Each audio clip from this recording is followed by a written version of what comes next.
Penyerang Persib Bandung, David da Silva kini sudah masuk dalam jajaran striker legendaris di Liga 1 setelah ia sukses menembus 100 gol selama bermain di Indonesia.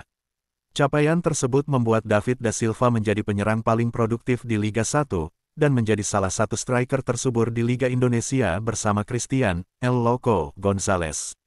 David da Silva yang juga merupakan mantan penyerang Persebaya Surabaya ini memang merupakan pemain yang terbilang konsisten di setiap musimnya bersama klub yang ia bela.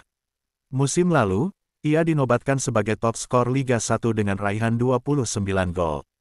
Sedangkan musim ini, karena sempat cedera pada awal musim, sejauh ini ia sudah mencetak 5 gol bersama Persib. Karena sudah cukup lama bermain di Liga 1, ia pun mengaku ingin menetap di Indonesia sebagai pemain sepak bola. Bahkan, ia mengaku sangat berhasrat untuk bisa membela timnas Indonesia.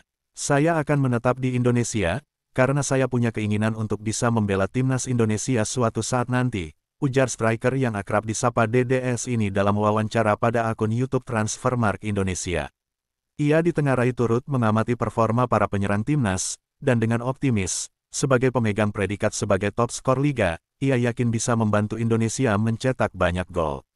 Saya rasa Indonesia butuh pencetak gol produktif, seperti saya. Membela timnas Indonesia adalah impian terbesar saya, jadi semoga harapan saya ini bisa dikabulkan, imbuh DDS. Seberapa besar potensi DDS dinaturalisasi menjadi WNI agar ia bisa membela timnas Indonesia? Jika dilakukan tahun ini, jelas tidak bisa. Namun kalau tahun depan, hal itu bisa saja terwujud. Mengutip dari laman Indonesia Baik yang dikelola Kemenkomdigi, berdasarkan ketentuan pasal 9 UU Kewarganegaraan, ada sejumlah syarat yang harus dipenuhi untuk dapat memperoleh kewarganegaraan Indonesia. Jika merunut dari peraturan tersebut, satu kendala yang menghalangi DDS menjadi WNI adalah poin nomor 2. Sebagai informasi, DDS memang sudah lama bermain di Indonesia, yaitu pertama kalinya pada musim 2018-2019 saat dikontrak Persebaya. Namun, sejak tahun 2018 hingga kini, ia ternyata tidak tinggal di Indonesia selama 5 tahun berturut-turut.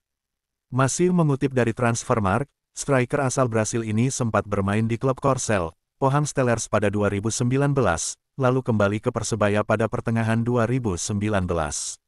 Kemudian pada awal 2021, ia bermain di Liga Malaysia membela klub Terengganu FC. Barulah pada pertengahan 2021 ia bermain untuk Persib hingga sekarang. Maka dari itu, jika penyerang berusia 35 tahun tersebut dinaturalisasi tahun ini, tentu tidak bisa karena ia baru 4 tahun tinggal berturut-turut di tanah air. Namun jika tahun depan yaitu 2026, DDS sudah tinggal di Indonesia selama 5 tahun berturut-turut. Itu artinya ia telah memenuhi syarat naturalisasi WNI pada poin nomor 2. Memang harus diakui, timnas Indonesia membutuhkan striker haus gol karena sejauh ini para penyerang mereka bisa dibilang kurang produktif.